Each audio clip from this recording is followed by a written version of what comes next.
relação às questões de conexão. Nós, às vezes, Valesca, pode acontecer de todos caírem, né? O Skype derruba todo mundo, aí todo mundo retorna. Um ou outro, às vezes, tem dificuldade na sua própria conexão, seja por causa do celular ou o sinal do Wi-Fi, que aqui na nossa região tem chovido muito. Então, vocês já sabem o que devem fazer, né? Se por acaso alguma coisa tiver parada só para um, ou se todos deixarem de ver a tela que eu estou mostrando, dá um alô para mim, né? Pode me chamar ou pode me interromper, porque às vezes eu percebo que vocês esperam eu terminar de falar para dizer o que aconteceu. Então, pode me interromper, e eu estou sempre com o celular aqui verificando se vem algum recadinho pelo WhatsApp, tá bom? Então, muito bem, já estamos aqui na nossa hora, nós vamos dar início às nossas atividades desta noite, mais uma vez agradecendo muito pela companhia de vocês. Vou pedir para a Lenita fazer a prece de abertura para nós hoje. Pode ser, Lenita? Claro, pode sim. Boa noite a todos, sejam todos muito bem-vindos. Vamos pedir que os irmãozinhos de luz da nossa casinha, de todas as casas participantes, né, que possam nos ajudar a entender as lições da noite de hoje, que sejamos todos iluminados por isso, por eles, e que as nossas orações, as nossas boas intenções cheguem a todos os irmãozinhos necessitados. Que assim seja, graças a Deus.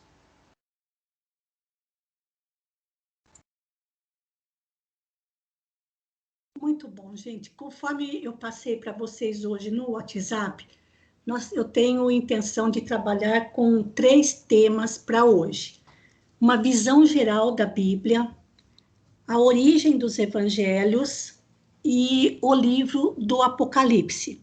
Dependendo do andar da carruagem, talvez alguns comentários sobre o livro do Apocalipse, talvez eu deixe para a semana que vem, para nós lermos um outro texto muito interessante e curioso que fecharia bem os temas desta noite.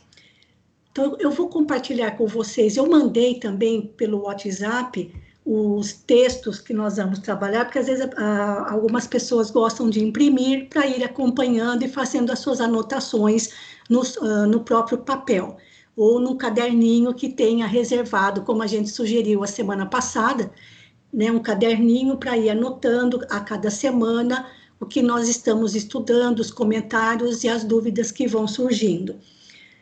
Bem, então, vamos lá. Nós, deixando bem claro também, pessoal, vamos deixar de lado todas, pelo menos nesse primeiro momento, vamos deixar de lado toda a concepção que a gente possa ter a respeito da Bíblia, porque o nosso estudo aqui, ele, nesse sentido, ele é imparcial. Nós não vamos puxar a sardinha para lado nenhum.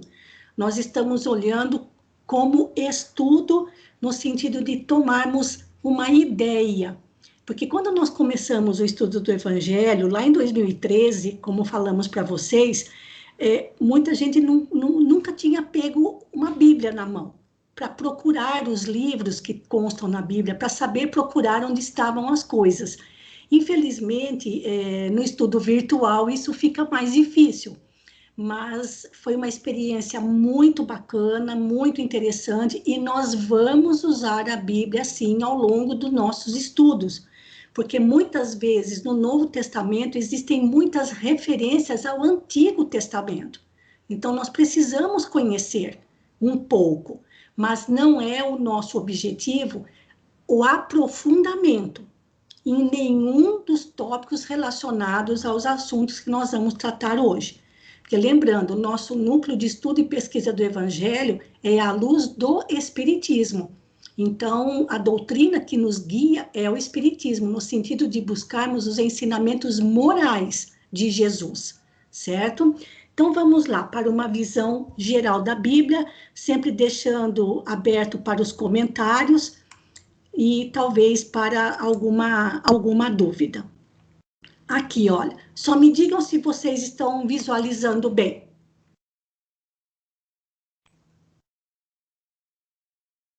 Sim? Ok, Marolisa. Ok, tá ok, obrigada. Bom, gente, vamos lá. Deixa eu colocar um pouquinho mais para cima aqui, olha.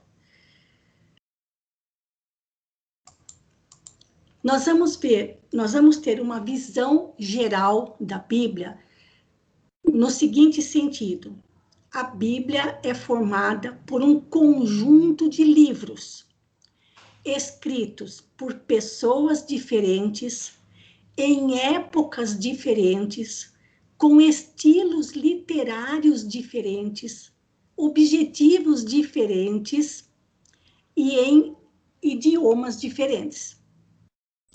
Então, vejam que na verdade, a palavra Bíblia, na sua raiz, significa livros, ou seja, um conjunto de livros. Nós temos dois grandes conjuntos, o Antigo Testamento e o Novo Testamento. Tanto o Antigo quanto o Novo contém os seguintes livros: os históricos, os doutrinários e os proféticos. No Antigo Testamento são 21 livros históricos. Os 5 primeiros, por isso que fala Pentateuco, né? Penta é 5.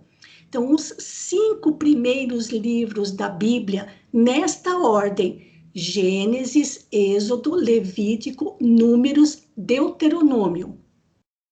É conhecido, esses 5 primeiros, que compõem a Torá, como a gente já ouviu tantas vezes. A palavra Torá significa ensinamento. Então, é o que se estuda, o que se estuda no judaísmo e também nas outras crenças religiosas.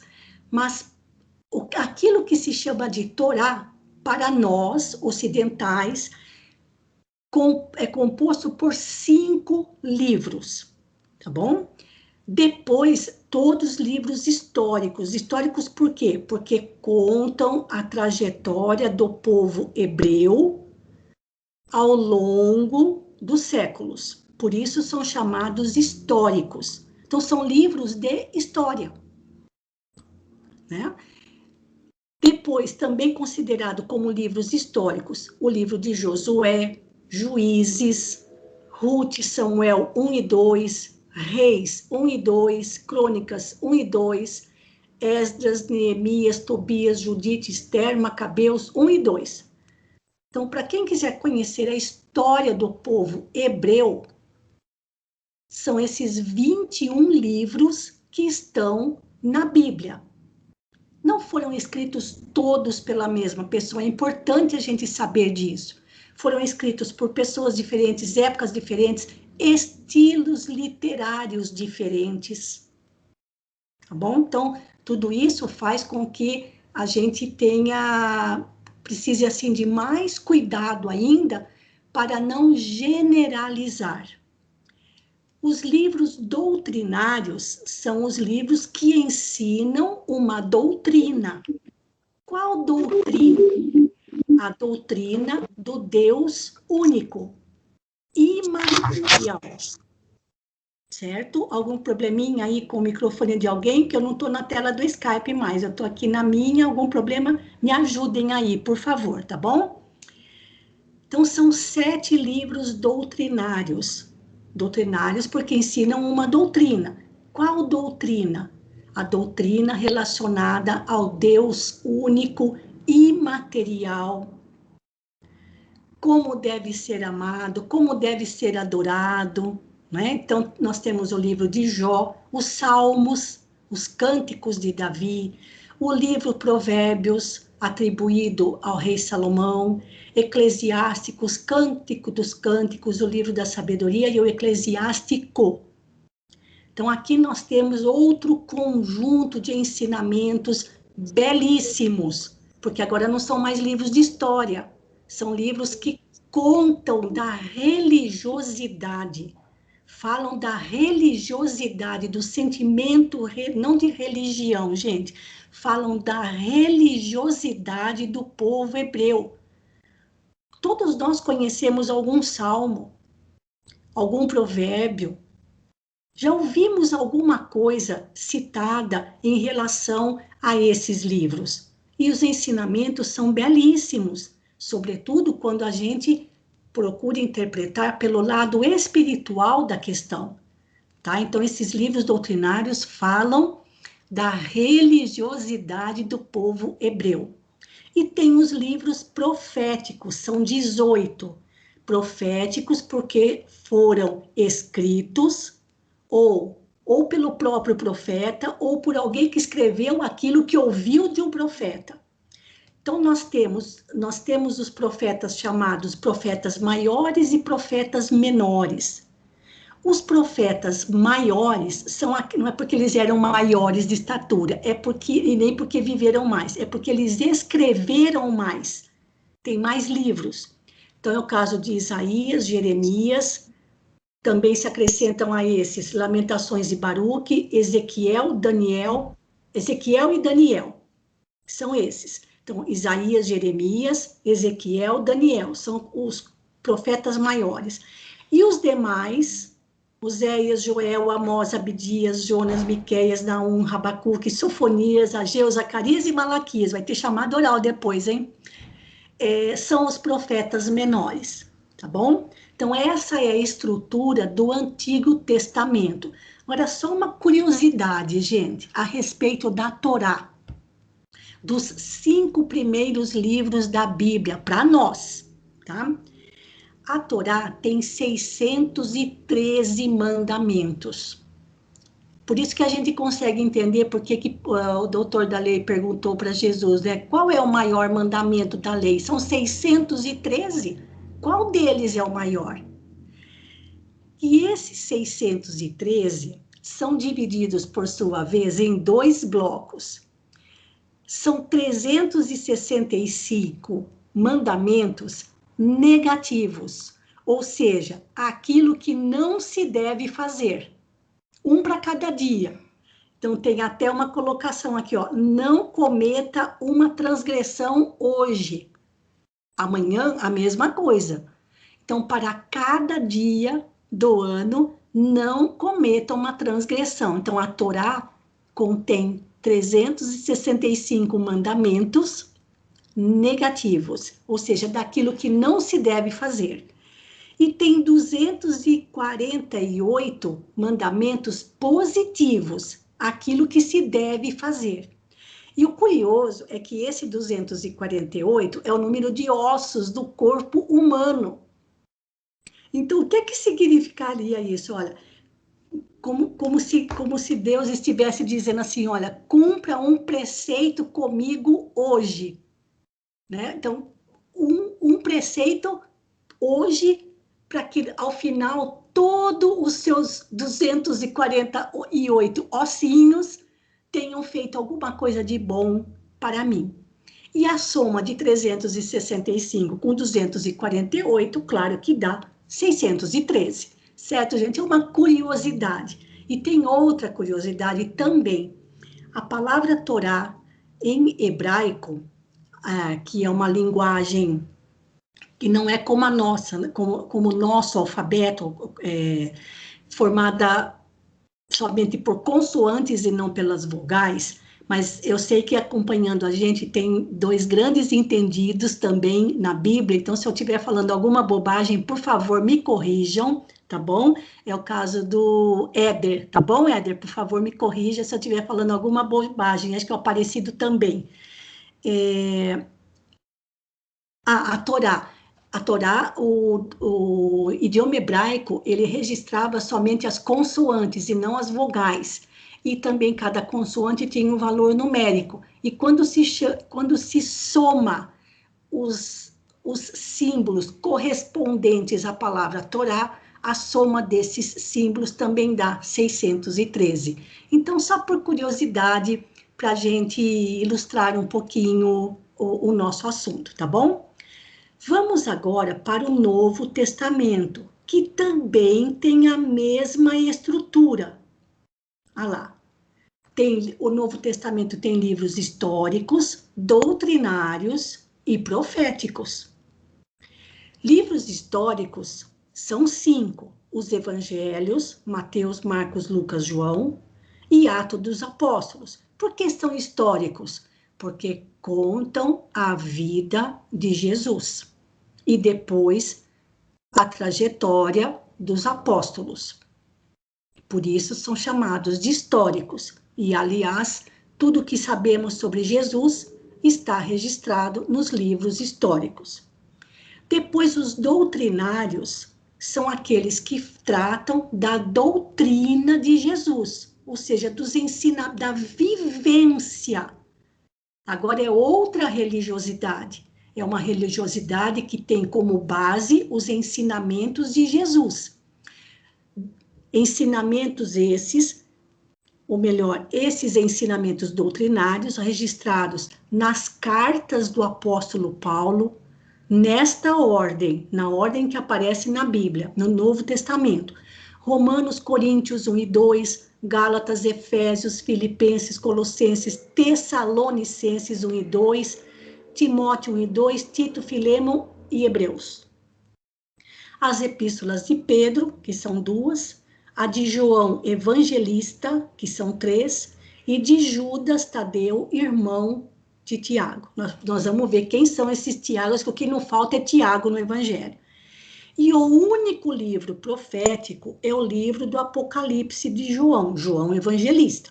Nós não vamos estudar o livro do Apocalipse. Quando eu falei que a gente ia falar do livro do Apocalipse, é no sentido de conhecer somente a sua estrutura, a sua origem, do que ele trata, só isso. É uma coisa de uma página, só para termos uma ideia.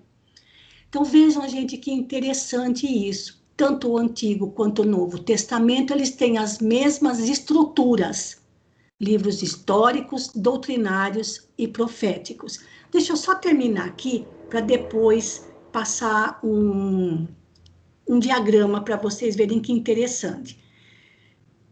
Talvez vocês já tenham ouvido falar ou não sobre a versão dos 70, ou a Septuaginta. A versão dos 70 é a mais antiga versão grega do Antigo Testamento, traduzida do original hebreu entre 250 a 130 a.C., no Egito. Foi utilizada também pela Igreja Cristã Antiga, e hoje uma versão grega derivada da 70 é lida nas igrejas gregas cristãs, claro, do Oriente. O título está ligado à lenda segundo a qual foi elaborada por 72 tradutores, 6 de cada uma das 12 tribos de Israel, enviados por Eleazar para Alexandria, a pedido de Ptolomeu II para sua célebre biblioteca. Ou seja, segundo esta lenda, esses tradutores, que eram hebreus, acharam por bem, porque lembrando, gente, todo conhecimento era transmitido oralmente. Somente os estudiosos é que tinham acesso aos livros, aos registros desses ensinamentos. E esses hebreus, esses anciãos hebreus, com medo que se perdesse aquela tradição oral, resolveram começar a escrever todo aquele conjunto de conhecimentos que os hebreus trouxeram para nós. Então, é daí que surgiu a versão dos 70, segundo conta esta lenda. A Bíblia chamada de Vulgata, não é Vulgada, é Vulgata, tá? Um errinho aqui de tradução, é Vulgata.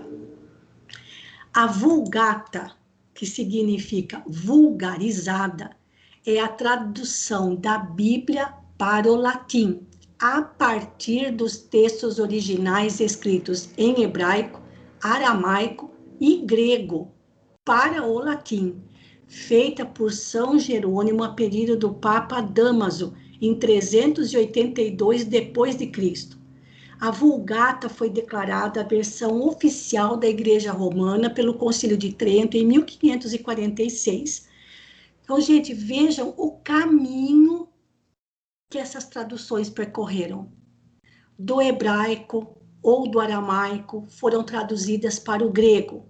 E aí muita coisa do sentido original já se perdeu. Depois do grego para o latim, a mesma coisa. E depois do latim para outras línguas, para o alemão, para o francês, espanhol, português. Então, muito do original, daquilo que foi escrito em épocas diferentes, por pessoas diferentes, em estilos literários diferentes, foi se perdendo ao longo dos séculos, ou melhor, dos milênios, justamente por causa dessas traduções. Porque, sobretudo o hebraico dos tempos de Jesus e antes, era uma língua pobre, não é como é hoje, mas era uma linguagem pobre, e depois foi traduzido para o grego, aí já se perdeu muito do sentido original. Então, certa vez aí conversando com a Conceição, e inclusive com outros que participavam dos nossos grupos de estudo, qual Bíblia? Eu não tenho Bíblia em casa, por exemplo, quero comprar uma. Qual que eu compro? Bom, eu uso a Bíblia de Jerusalém. A Bíblia de Jerusalém, ela é fruto de estudos feitos pela Escola Bíblica de Jerusalém. E ela contém muitas referências, muitas notas de rodapé, e isso é que é bom. Porque nessas notas de rodapé tem informações geográficas, literárias e também históricas, e isso ajuda muito a gente nos estudos. E ela foi elaborada a partir de 1890, e depois, em 1956, ela foi traduzida para o francês. Mas nos nossos grupos presenciais, a gente achava muito bom que cada um levasse a Bíblia que tinha. Então, nós tínhamos pessoas com a Bíblia católica, outros com a Bíblia evangélica. Tínhamos, inclusive, uma com a Bíblia em... Oh, meu Deus! Não é em hebraico. E a Bíblia de Jerusalém. Então, eu uso a de Jerusalém, gosto dela, justamente por essa quantidade de notas de rodapé. E era interessante que cada um levasse a sua, para que a gente pudesse verificar quantas diferenças existem nas traduções. Tem textos que são totalmente diferentes, usam palavras que são do século XXI e que não existiam na época em que o texto foi redigido. Como pode isso? Então, muitas contradições na interpretação dos ensinamentos acontecem justamente por causa desses problemas de tradução. Vou dar um exemplo, gente. Para os mineiros, se a gente perguntar para um mineiro, né, para uma dona de casa mineira, pó, pó, pó, o que ela vai responder? Pó, pó. Todo mundo entendeu? Pode pôr o pó? E ela vai responder, pode pôr, que é o pó de café. Traduz isso para o japonês. Traduz isso para o inglês, para o alemão, qualquer outro idioma. Não tem a menor graça. Então, isso também aconteceu nas traduções dos livros da Bíblia. E muito se perde, mas também é interessante nos estudos fazer essas comparações. E hoje, em época de celular, de smartphone, tem um monte de aplicativos para a gente ter a Bíblia inteira no celular. Inteira assim, modo de dizer. Você vai lá, digita o livro que você quer, o capítulo, o versículo, ele já abre direto ali. Eu quero pesquisar quantas vezes a palavra sábado aparece no Novo Testamento, ou no Antigo Testamento. Ele vai dar quantidade de vezes em cada versículo onde aquela palavra aparece. São coisas da modernidade que ajudam muito nos estudos. Só que tem essa questão, né? A questão das traduções.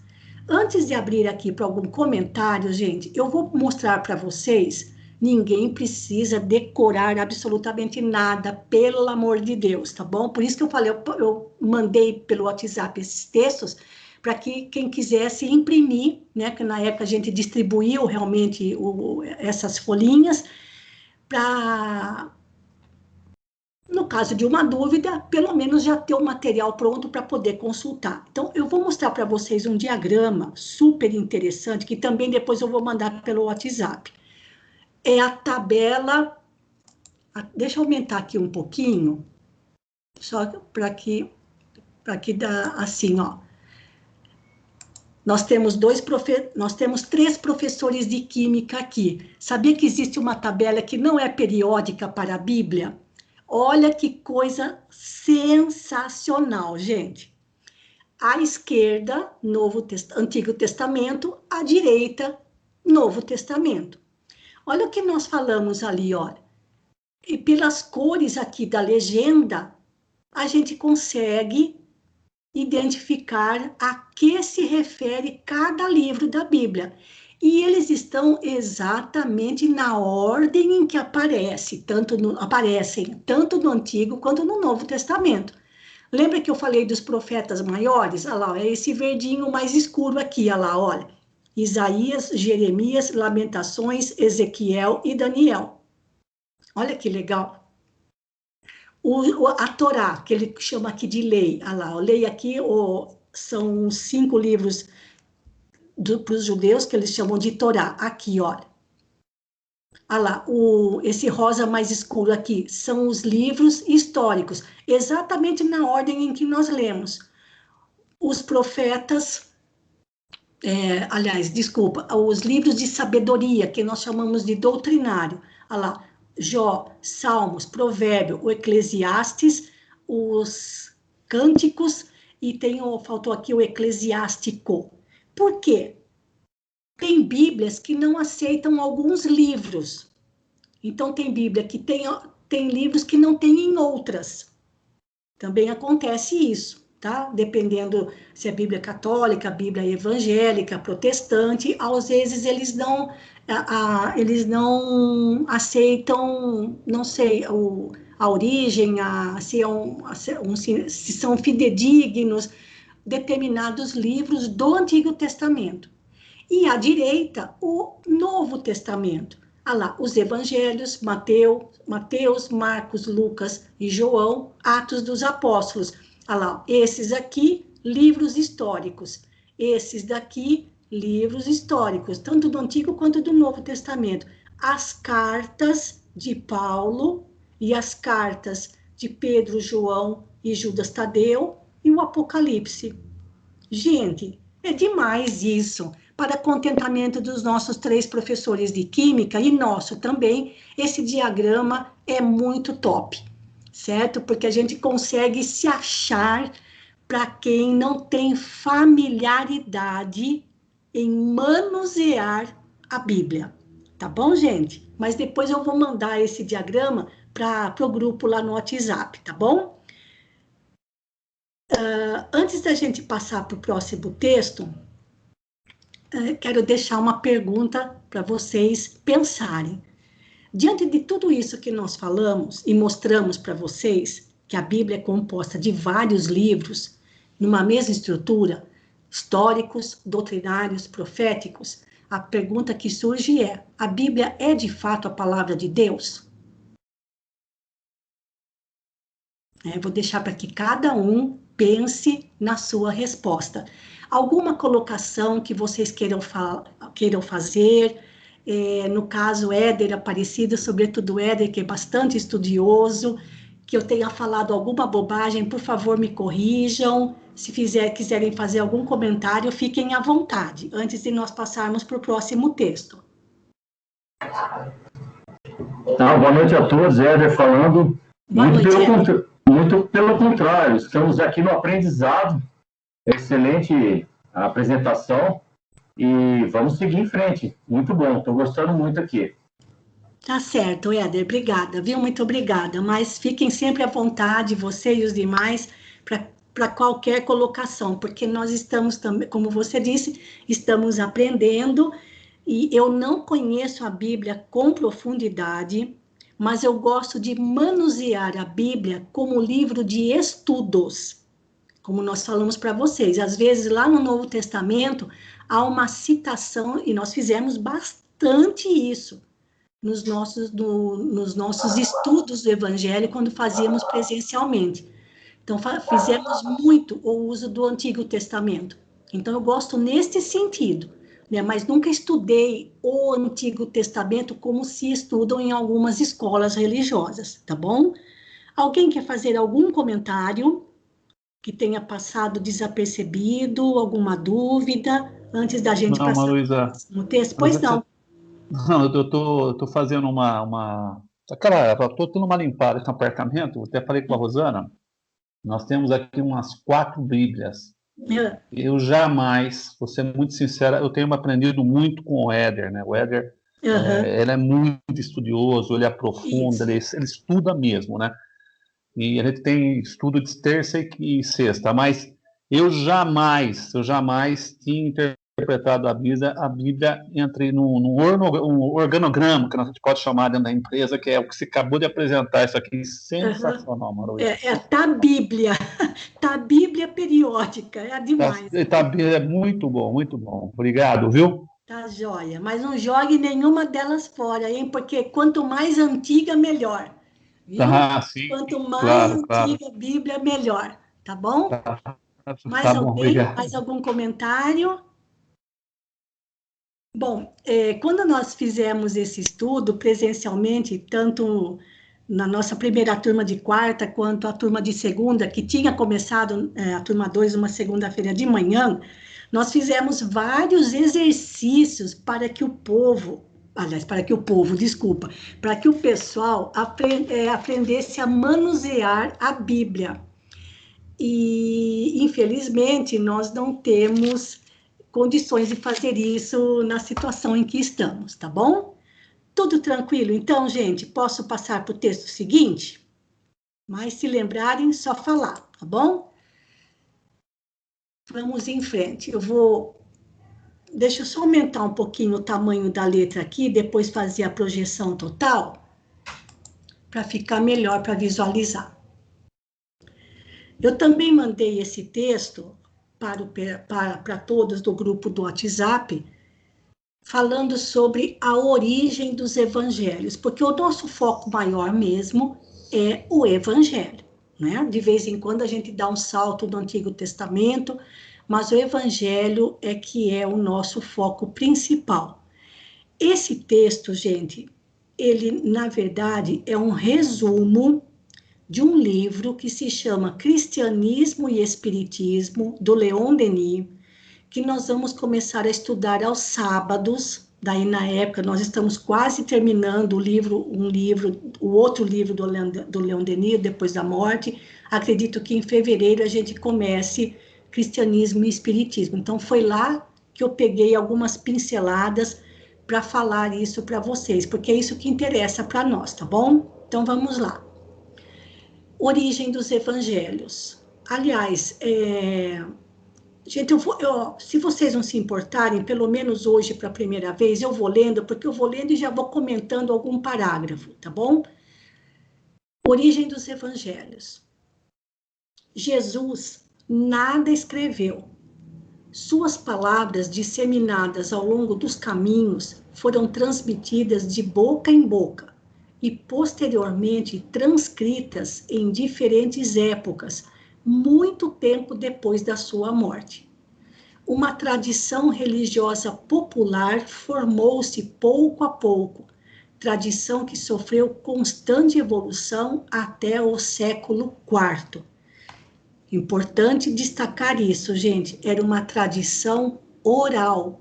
Os ensinamentos, aquilo que eles ouviam de Jesus, passavam para outros oralmente.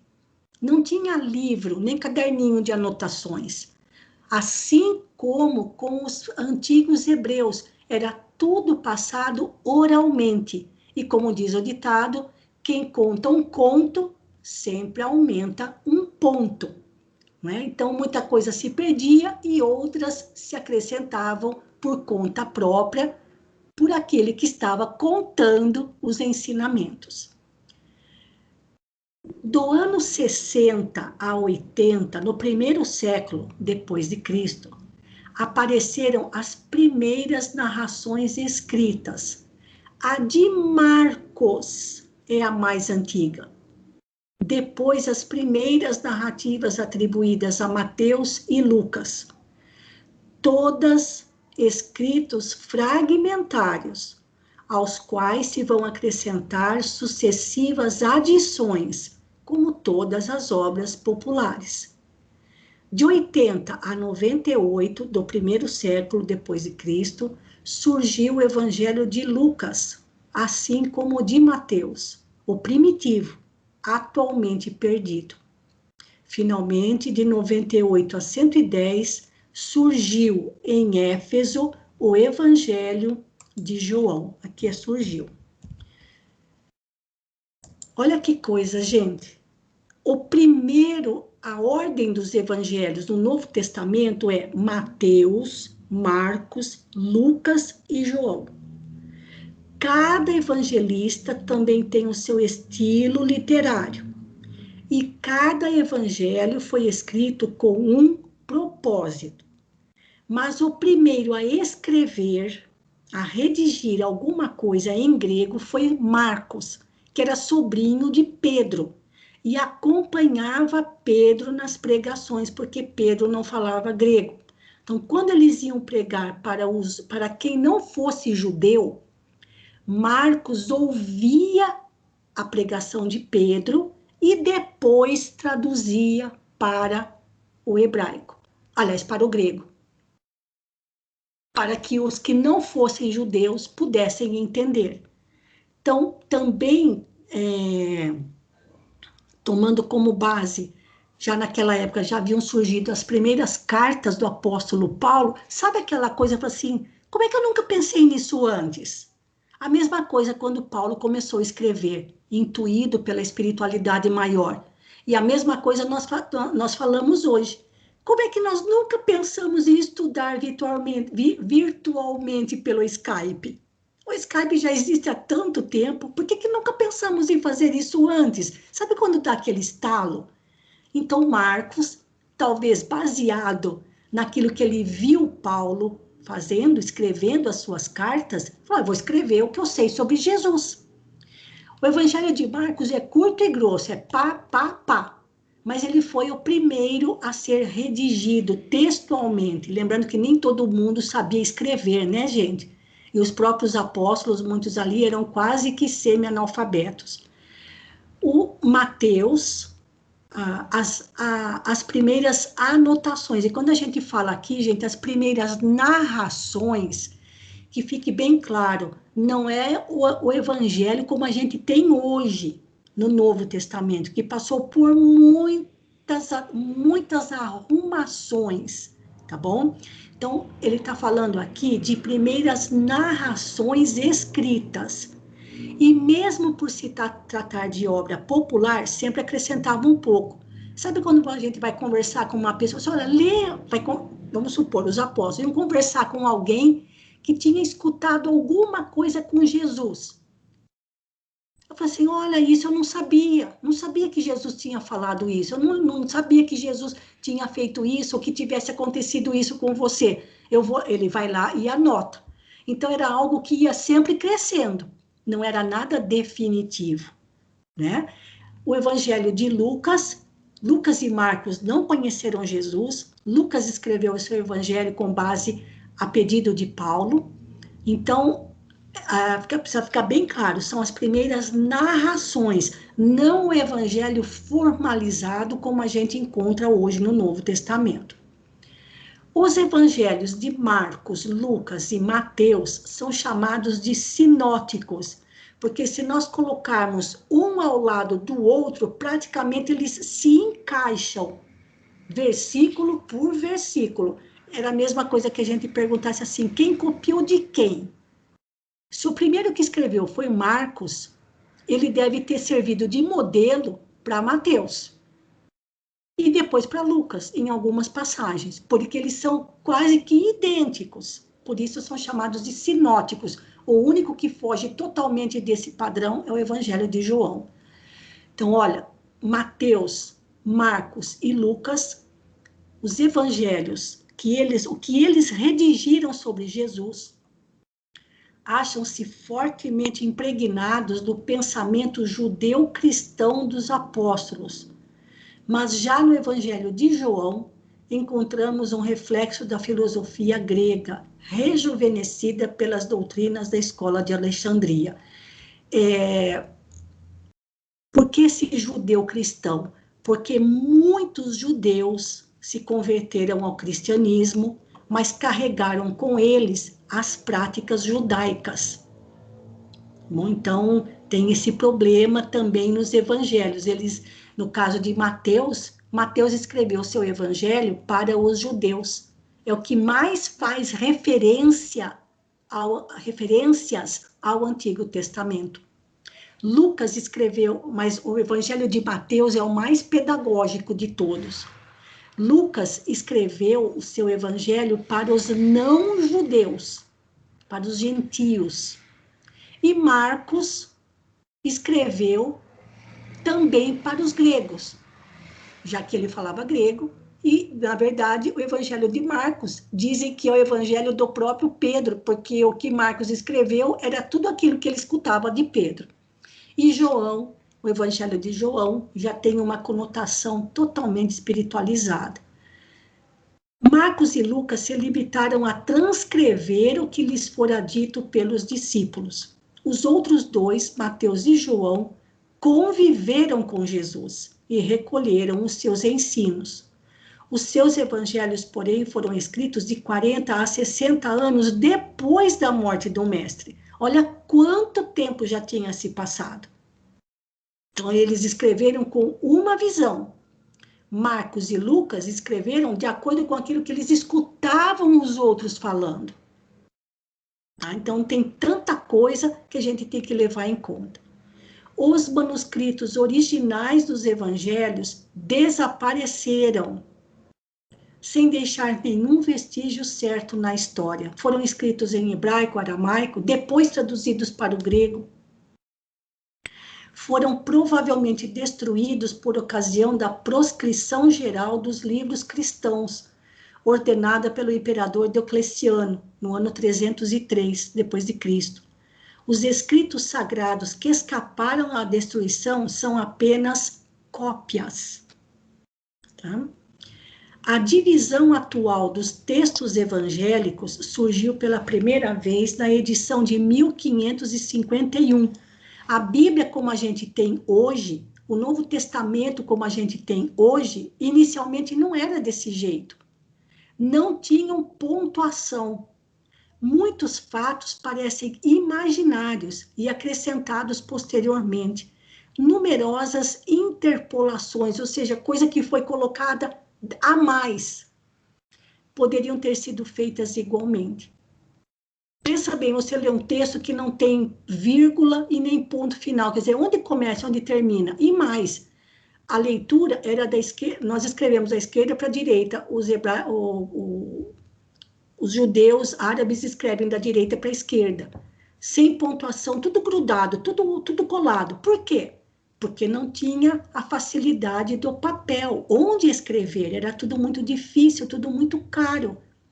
Então, do jeito como a gente encontra hoje, dividido em capítulos e versículos, surgiu somente a partir de 1551. Fico pensando que trabalheira danada aquelas pessoas tiveram. Com o Evangelho de João, a crença cristã efetua a evolução, que consiste em substituir, tá? Cheio de errinho aqui, ó. Substituir, então, pera lá. Vamos ver se eu corrijo aqui, só para... E ficou com um Tzinho a mais aqui. Em substituir a ideia de um homem honrado, tornado divino, por um ser divino que se tornou homem. Isso surgiu no século IV, já falo disso. E com o dogma da Trindade, no século VII, muitas passagens do Novo Testamento foram modificadas a fim de que exprimissem as novas doutrinas. Esse é o problema. Quando os ensinamentos de Jesus começam a ser puxados para a sardinha dos interesses dos religiosos. E no caso de João, o Evangelho de João é o mais difícil de ser estudado, porque ele toma como base um homem, um ser divino, no caso Jesus, que se tornou homem. Ou pegou um homem honrado que se tornou divino. Tá bom? Vamos para o outro pedacinho para dar tempo da gente terminar esse texto aqui hoje, gente, mas sem pressa também. Aliás, antes de eu passar para frente, a respeito disso aqui, gente, da origem dos evangelhos, nós ainda vamos falar muitas vezes. Então, só para recordar, do jeito como eles aparecem na Bíblia, vamos voltar aqui na nossa tabelinha, olha. Do modo como eles aparecem na Bíblia, é nessa ordem: Mateus, Marcos, Lucas e João.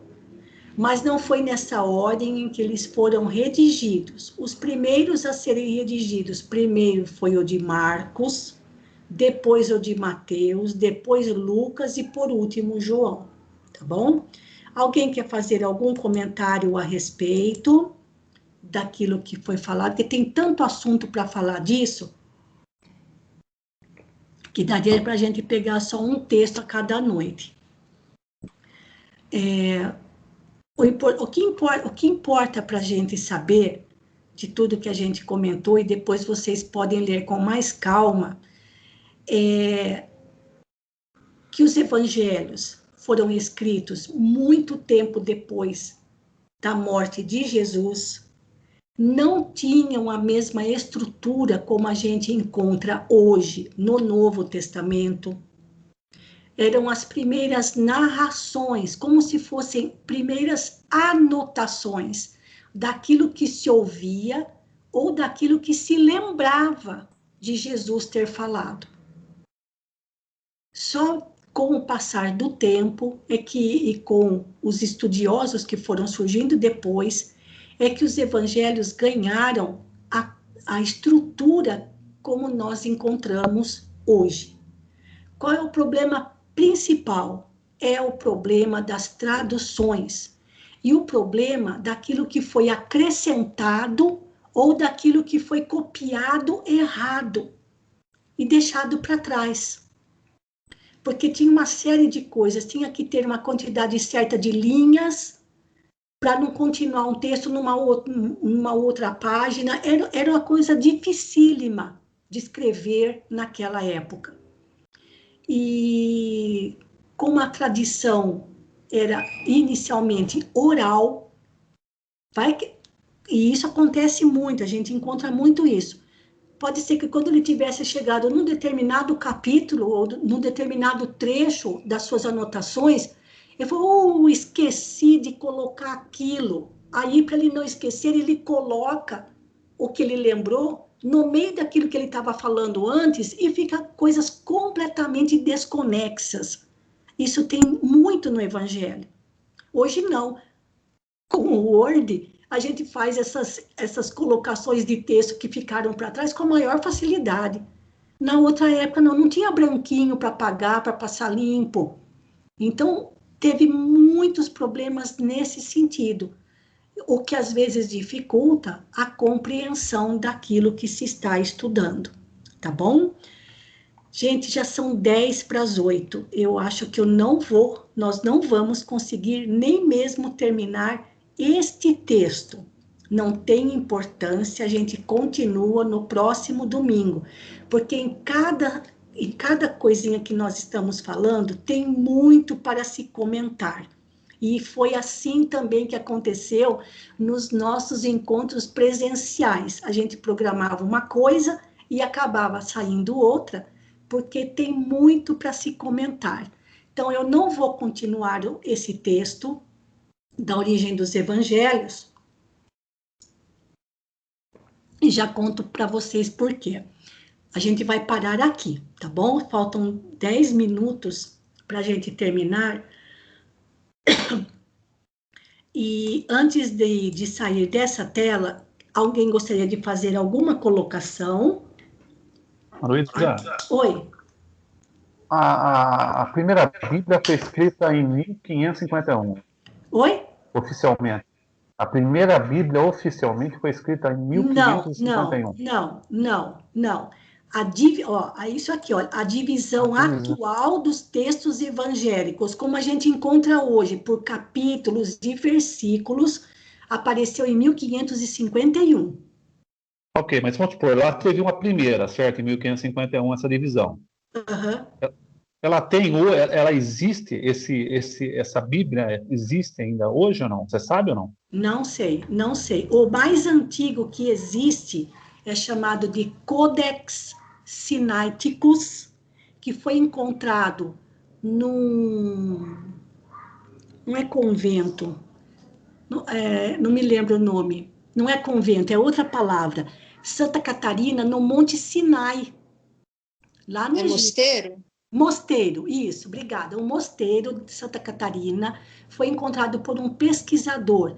É o mais antigo que existe em grego dos evangelhos, chamado Codex Sinaiticus, porque vem do Sinai, foi encontrado no Sinai. E como ele disse aqui, ó, tá bom? E como ele fala aqui, né, o Leon Denis fala, os manuscritos originais não existem mais. O que existem são cópias, e as cópias estavam em grego. E do grego para o latim, e do latim para os demais idiomas. Tá bom? Mais alguma coisa, gente? Do que a gente... Só uma dúvida, Maroísa. Se eu souber... eu acho que vai... João escreveu o evangelho dele, né? E ele, sim, bem velhinho, ele já estava bem velhinho. Então, é isso que é essa a minha questão. Na época, se vivia o que? 20, 30, 40 anos. Pois é. Ele chegou a quase 100 Exato. pela lógica, né? Pela cronologia. É isso mesmo? É isso mesmo. Isso. E além do mais, João foi o único apóstolo que não morreu martirizado. Ele morreu de velhice mesmo, né? Então é isso mesmo, Lenita. Mais alguém? Bom, gente, só para aliviar um pouquinho o assunto, porque é tanta informação que a gente acaba se perdendo. E a gente ainda tem muito mais informação. Mas por que eu preciso saber de tudo isso? Porque nós vamos estudar o Novo Testamento. E vamos precisar pular de vez em quando lá no Antigo Testamento. E precisamos, pelo menos, ter uma noção do assunto. Nós não vamos nos aprofundar em nada disso, não temos a menor condição, não é o nosso objetivo, tá bom? Mas nós vamos devagar, porque é muita informação. Na próxima semana, se Deus quiser, no próximo domingo, a gente continua esses dois textos aqui, esses dois tópicos, o segundo e o terceiro, porque sempre vai ter muita coisa para a gente comentar, tá certo? Mas para a gente terminar, nós vamos ler, aliás, eu não, porque eu já falei muito, eu vou pedir para a Margarete, vou pedir para a Margarete ler para nós um conto do irmão X, que está no livro Contos desta e Doutra Vida, psicografia de Chico Xavier, capítulo 8, que vai contar a história de Macário Fagundes. Pode ser, Margarete? Tranquilo, Maruísa. Que está relacionado ao nosso assunto, tá bom, gente? É só para tirar um pouco o peso de tudo o que nós falamos, porque é muita informação. Vai lá, Margarete. Todo mundo está visualizando bem? Ok, Maroísa. Acredito que sim. Vai lá, então, Margarete, por favor. Macário Fagundes. Quando o espírito de Macário Fagundes bateu à porta da esfera superior, sobraçava à altura do peito elegante volume da Bíblia. A Bíblia resumira-lhe na terra as preocupações e os objetivos. Estudara religiões, simpatizara com todas, contudo, refugiara-se na Bíblia, dela fazendo argumento de última instância. Fora a Macário que um amigo certa feita ponderara delicado. Fagundes, não tenho dúvidas quanto ao Novo Testamento, em que realmente sentimos a presença do Cristo. Mas, no que se reporta aos antigos profetas, creio que tudo devamos examinar com raciocínio e discernimento. Você acredita, por exemplo, no caso de Jonas, qual vem relatado pelos cronistas? Aceita que Jonas tenha sido tragado por uma baleia, viajado são e salvo dentro dela? E Macário respondera firme: a letra do Velho Testamento não pode falhar. Acredito piamente que a baleia engoliu Jonas para que ele cumprisse a missão de que estava incumbido. E se estivesse escrito na Bíblia que Jonas engolira a baleia, eu aceitaria a informação com a mesma fé. Jesus! Vamos lá! Pois era Macário quem se perfilava agora, reverente, ao pé da sagrada porta. Mensageiro espiritual atendeu presto, e Fagundes explicou a própria condição. Vinha do mundo, fora cristão fiel, perdera o corpo de carne no fenômeno da morte e queria lugar para descanso. Para isso, acrescentava, vivera no temor da Bíblia, consagrando-se a ela de alma e coração.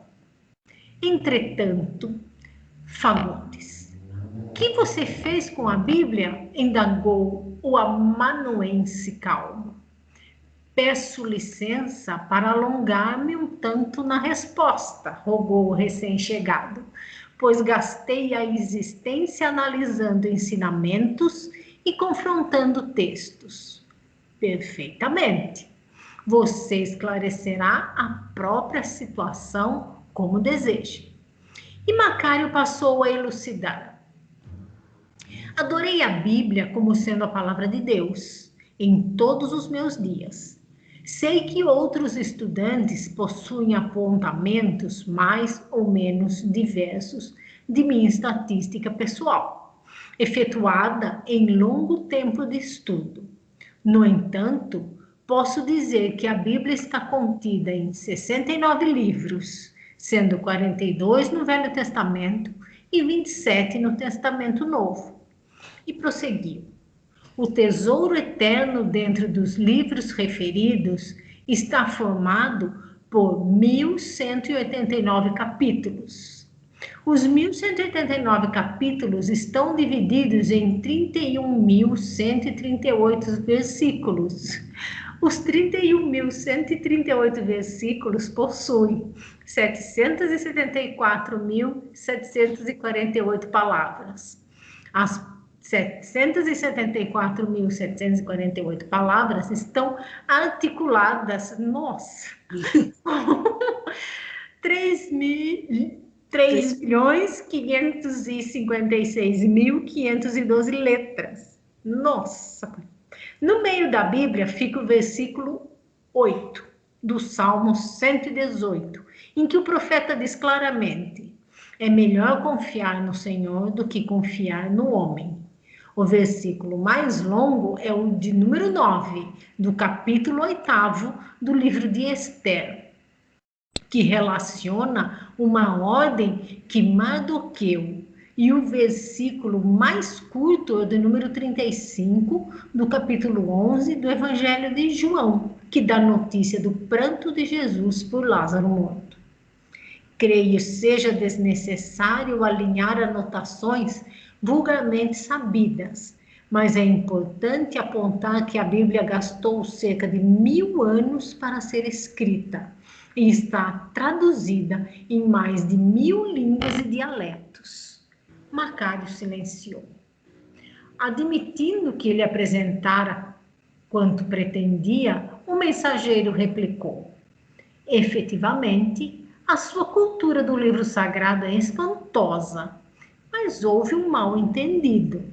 Desejamos saber o que você realizou com a Bíblia no coração e nas mãos. Ah, tornou Fagundes, repentinamente desapontado.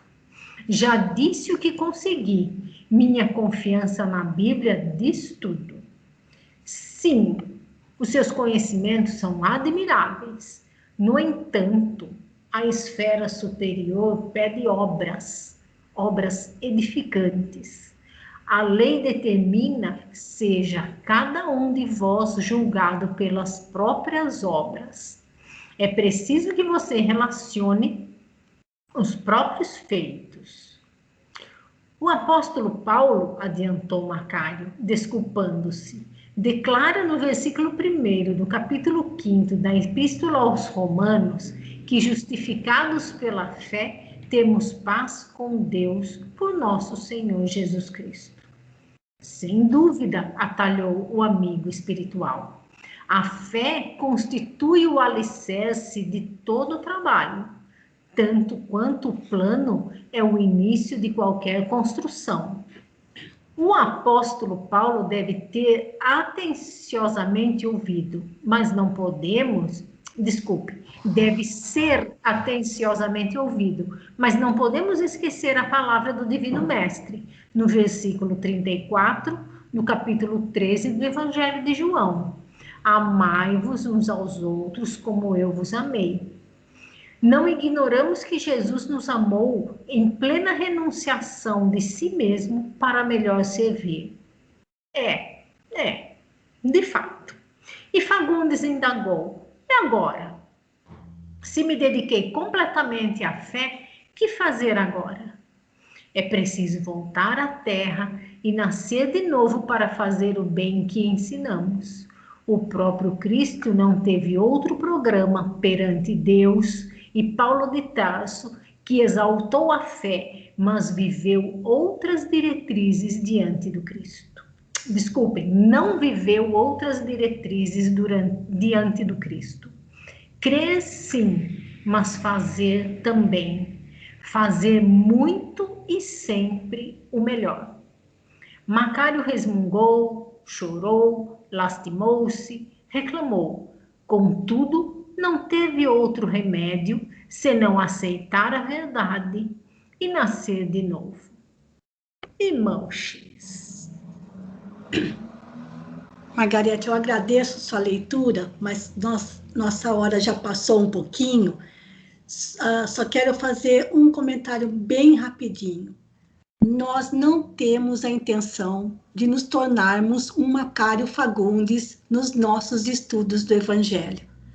Né? Não temos essa preocupação que ele teve, né? E considerar a Bíblia como sendo, como ele diz, a palavra de Deus, mas nesse sentido.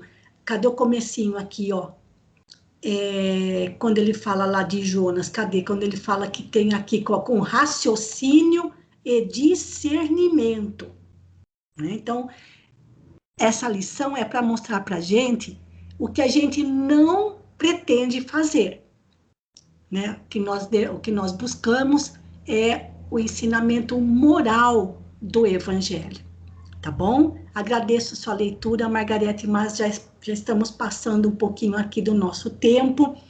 Continuaremos, se Deus quiser, no próximo domingo, ainda com aquele texto do Leon Denis. Eu vou sair aqui e voltar para a tela principal, agradecendo a companhia de vocês, pedindo desculpas por esses primeiros momentos que talvez sejam um pouco cansativos, mas a gente precisa tomar conhecimentos. Eu acredito que a gente ainda vai ficar com esses textos por pelo menos mais de um mês, antes de começarmos o estudo propriamente das parábolas, tá bom, gente? Então, para encerrarmos as nossas tarefas de hoje, eu vou pedir para Jô Roque fazer a prece de encerramento para nós. Pode ser, Jô? Pode ser sim, Heloísa. Então, vamos nessa hora encerrarmos os nossos estudos desta noite e agradecer a Deus por essa oportunidade. Agradecer a Deus por tudo o que aprendemos hoje e que aprenderemos nessa jornada, que sabemos que vai ser longa, mas vai ser muito aproveitada. Pedimos, Senhor, que ilumine todos aqui e também todos os desencarnados que com certeza estavam também junto de nós aprendendo sobre a Bíblia. Que eles também façam desses ensinamentos algo aproveitoso para eles, para a evolução. Agradecemos a presença de todos e pedimos que Deus nos abençoe, cada um de nós. E até semana que vem. Fique conosco, Senhor, que assim seja. Então, muito obrigada pela paciência de vocês, pela companhia, desejando a todos um bom restinho de domingo, bom descanso, uma ótima semana e até o nosso próximo encontro, se Deus quiser. Muito obrigada, fiquem com Deus. E eu vou mandar aquela tabelinha para vocês pelo nosso grupo lá do WhatsApp, tá bom? Boa noite. Como é que eu faço para ficar no grupo do WhatsApp de vocês? Valesca, quem está falando. Pessoal, fiquem à vontade, assim eu pego as anotações de... Fiquem à vontade para sair, porque daí eu pego aqui as anotações da Valesca. Valesca, se você Boa não noite, se importar, boa noite, Matias. Bom descanso. Até amanhã.